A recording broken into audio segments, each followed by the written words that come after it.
Supportrices, supporters des Lions Indomptables, bonjour, c'est le D et on est encore là. Ah, la rumeur du moment, il fait bon d'être Camerounais en ce moment. Carlos Baleba veut rejoindre Manchester United. En tout cas, ce sont les rumeurs de Fabrizio Romano. On va en parler tout de suite, c'est parti. Carlos Baleba à Manchester United. Ouh. C'est fou, hein. Le football, ça va vraiment vite, hein. Le football, ça va extrêmement vite. Qu'est-ce que ça représente, Carlos Baleba, qui signe à Manchester United pour un montant record? On parle de, apparemment, ce serait comme 120 millions. Les dernières rumeurs, c'est 120 millions. Les derniers chiffres qui sont sortis, c'est 120 millions. Brighton n'est pas vendeur, mais le joueur voudrait, lui, rejoindre Manchester United. Pourquoi je fais cette vidéo? Bien sûr, parce que Manchester United est le plus grand club du monde. Ça va, ça c'est... J'ai même plus besoin de le dire. J'ai même plus besoin de le dire. Mais je vois encore des Camerounais qui n'ont pas encore acheté le maillot de Manchester United. Qu'est-ce que vous attendez? Allez-y. Plus sérieusement, vous savez que quand je fais une vidéo, c'est toujours aussi en rapport avec le Cameroun. Alors bien sûr, Carlos Baleba est camerounais, donc ça va de soi. Mais je voulais aussi parler du fait que Carlos Baleba, c'est pas comme Bryan Mbeumo ou comme André Onana. Bryan Mbeumo, c'est un Camerounais, bien sûr. Ici, vous savez que moi, je n'aime pas trop faire de distinction entre les binationaux et les locaux. Je n'aime pas ça. Je ne prône pas la division.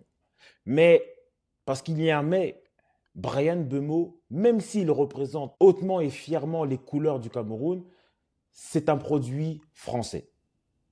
Okay? C'est le centre de formation français. C'est pour ça que je vais toujours mettre une nuance dans le fait que, bien sûr, c'est un joueur africain, parce que, quoi qu'il arrive, il a quand même l'étiquette du joueur africain.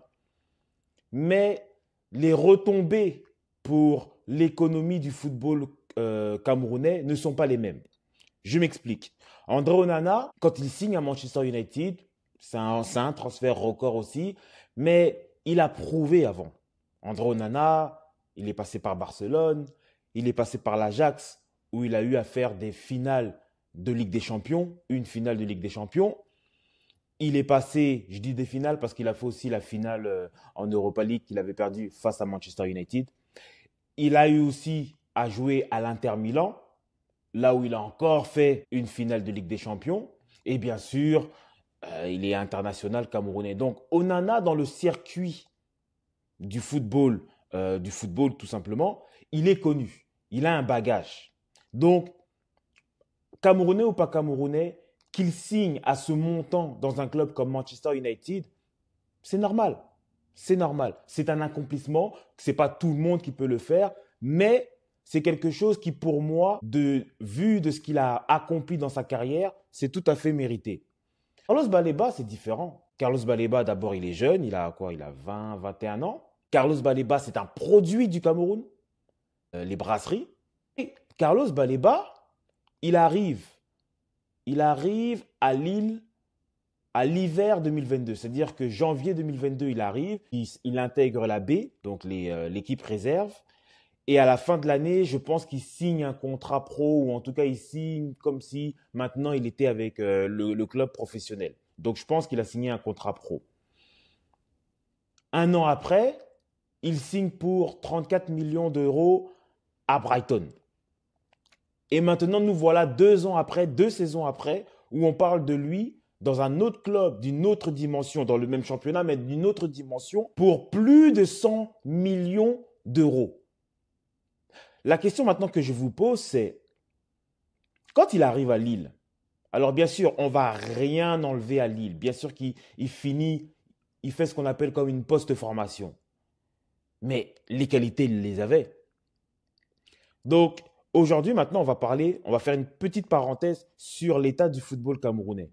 On sait qu'aujourd'hui, le championnat est dans un état catastrophique. Et on sait que bien que les brasseries et d'autres autres académies font un travail remarquable, mais ce n'est pas assez.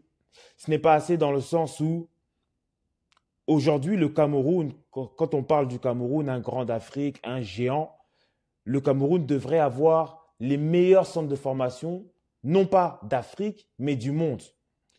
Et les meilleurs centres de formation, qui fournissent donc des très bons jeunes pour le championnat camerounais, qui devrait être aussi l'un des meilleurs championnats d'Afrique, et par la suite les exporter en Europe. Et bien sûr, fournir, que ce soit au niveau local, donc des joueurs qui sont dans le championnat camerounais, comme en Égypte, donc fournir des joueurs qui jouent dans le championnat camerounais à l'équipe nationale du Cameroun, et bien sûr, ceux qui sont encore plus forts, qui sont allés s'exporter en Europe, qui viendront gonfler les rangs de l'équipe nationale du Cameroun. Mais aujourd'hui, la situation économique du Cameroun fait que on a des académies qui forment des joueurs pour tout de suite pouvoir les vendre ou en tout cas les fournir les championnats européens et même d'autres championnats. Ce qui fait qu'il y a un grand manque à gagner du football camerounais. Il y a un très grand manque à gagner. Regardez, on a suivi aujourd'hui la Coupe du Monde des clubs. Imaginez si un club comme Coton, le Coton va en Coupe du Monde des clubs et fait une belle prestation. Je ne dis même pas qu'ils vont, qui passent un tour, mais mettons même qu'ils passent un tour. Et dans ce Coton, vous avez des jeunes comme Avom, vous avez des jeunes comme Naguida, vous avez des jeunes comme Carlos Baleba qui crèvent l'écran. Vous pensez qu'un club européen va venir acheter un Carlos Baleba à moins d'1 million? Quand Lille va chercher un Carlos Baleba aux brasseries, vous pensez qu'il le paye combien? Des miettes de pain. Des miettes de pain. Et derrière eux, ils le revendent 1 an et demi après, ils le revendent 30 fois son prix. Vous achetez, vous avez déjà vu, vous faites un investissement et un an et demi après, vous faites 30 fois l'investissement. C'est où vous voyez ça, vous? C'est qu'il y a un gros manque à gagner des académies, des clubs camerounais. Et c'est pour ça qu'on pousse beaucoup au développement du football camerounais au niveau local, que ce soit les championnats, que ce soit les championnats de jeunes, que ce soit les centres de formation.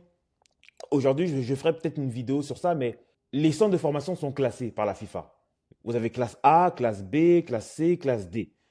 Vous imaginez bien que quand c'est en Afrique, souvent on est classe C, D. Mais ça veut dire en fait que quand vous sortez d'un centre de formation de classe A, votre valeur est beaucoup plus élevée que celle qui sort d'un centre de formation de classe C et D. Donc, quand un Carlos Baleba, qui on le sait a des qualités extraordinaires, on le sait déjà parce que sinon Lille ne va pas le chercher. Lille ne va pas le chercher. Et Lille pensait déjà à le revendre. Il pensait déjà à faire la bascule. Donc c'est une aubaine quand ils vont chercher Carlos Baleba à Lille. Nous, on le sait en tant que Camerounais, mais on vit encore dans un monde très influencé par l'Occident, où on pense que le joueur africain vaut moins que le joueur européen ou le joueur sud-américain. Aujourd'hui, vous avez des... Regardez le jeune... regardez Vinicius. Il part du Brésil. Regardez Vinicius ou Rodrigo. À combien ils partent du Brésil? C'est énorme. C'est énorme. Pourquoi on ne pourrait pas faire ça en Afrique? Ça développerait considérablement l'écosystème et le football africain en général. C'est le jour et la nuit. Alors bien sûr, normalement, quand vous formez un joueur, vous touchez toujours un pourcentage dans ses ventes. Donc, la brasserie a touché un pourcentage lors du transfert Lille-Brighton. Et si le transfert se fait de Brighton à Manchester United, il devrait toucher quelque chose.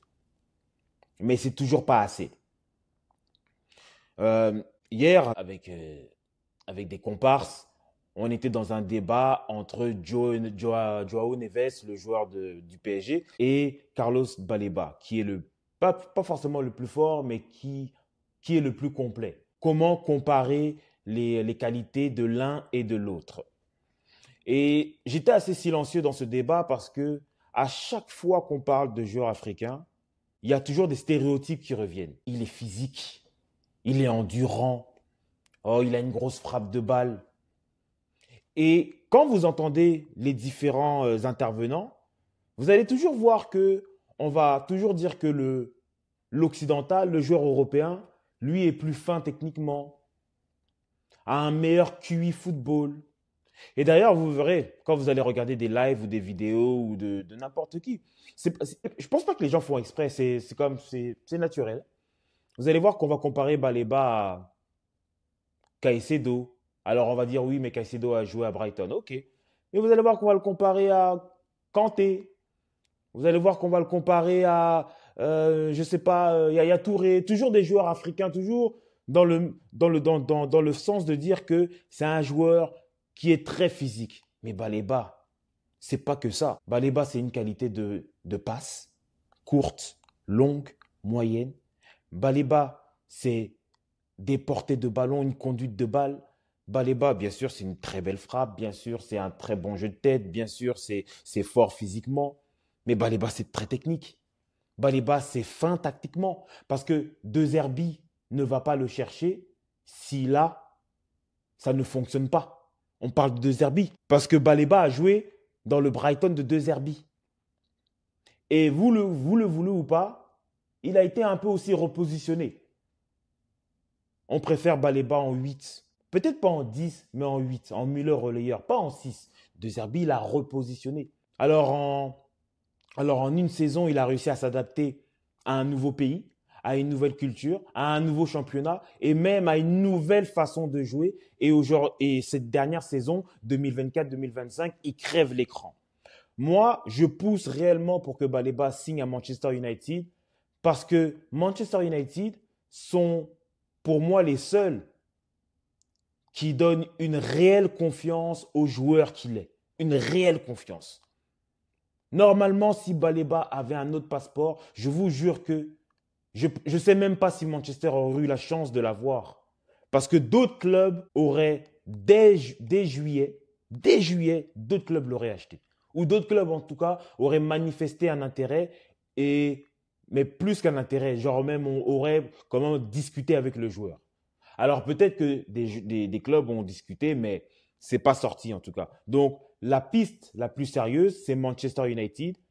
Et dans un second temps aussi City. Mais City, je pense que c'est plus par rapport à la blessure de Rodri. Et quelque part, ils se disent qu'ils peuvent encore attendre une saison. Et si la saison prochaine, Baleba confirme ce qu'il a fait l'année dernière, là, beaucoup plus de clubs se mettront derrière Carlos Baleba. Mais ça vous montre encore comment on sous-évalue la qualité d'un joueur africain.